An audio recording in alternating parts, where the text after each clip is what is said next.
আমাকে আল্লাহ তাআলা 3 বার গুণবাচক নাম 99টি মুখস্থ করে প্রত্যেক দিন ফজরের নামাজের পর একবার পড়ার তৌফিক দিয়েছেন।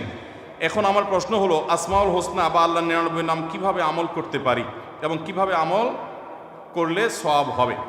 দেখুন, প্রথম কথা হলো আল্লাহর 99 নাম এটা আসলে বারবার আপনি পড়বেন, জিকির করবেন, এটার জন্য এই নামগুলো আসে নাই।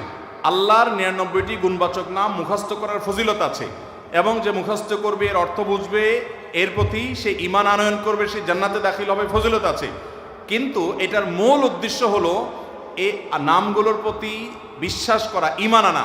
যেমন আল্লাহ তাআলার গুণবাচক নাম একটা আছে কাদির, আল্লাহ তাআলা সব কিছু করতে সক্ষম। আপনার কাজ হলো এটা বিশ্বাস করা যে আল্লাহ তাআলার সক্ষমতার বাইরে কোনো কিছু, আল্লাহ সব পারেন। আল্লাহ তাআলার গুণবাচক নামের ভিতরে একটা হলো সামিয়া, তিনি সব কিছু শুনেন। আপনার দায়িত্ব হলো এটা বিশ্বাস করা যে আমার রব সবকিছু, তার কাছে কিছু লুকানো যায়। তিনি বাসীর, সব কিছু দেখেন, তার কাছে কিছু লুকানো যায় না। তিনি আলিম, সব কিছু জানেন, কোনো কিছু তার অজানা না। এরকম গুণবাচক নামগুলোর অর্থ বুঝে সালাফের ব্যাখ্যা অনুযায়ী সেগুলোকে বিশ্বাস করা, ঈমান আনা, এটা হলো গুণবাচকগুলোর মূল কাজ। এর পাশাপাশি মুখস্থ করলে তার ফজিলত হাদিসে আছে।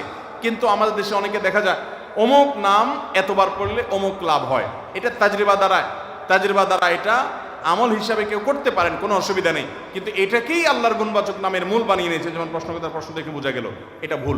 যেমন আল্লাহ তাআলার গুণবাচক নামের ভিতরে অনেকগুলো নাম আছে যে নামগুলো পড়লে, বারবার পড়লে আল্লাহ রাব্বুল আলামিনের ওই গুণের প্রভাবে আপনি উপকৃত হবেন, সেটা আপনি পড়তে পারেন, কোনো অসুবিধা নেই, আমলগুলো করেন, কোনো সমস্যা নেই।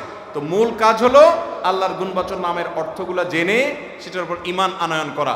এই অর্থ সহকারে এই নামগুলো লিখে টাঙায় রাখবেন নিজের অফিসে, আদালতে, বাসায়, বারবার দেখবেন, আপনার ঈমান বৃদ্ধি হবে ইনশাআল্লাহ।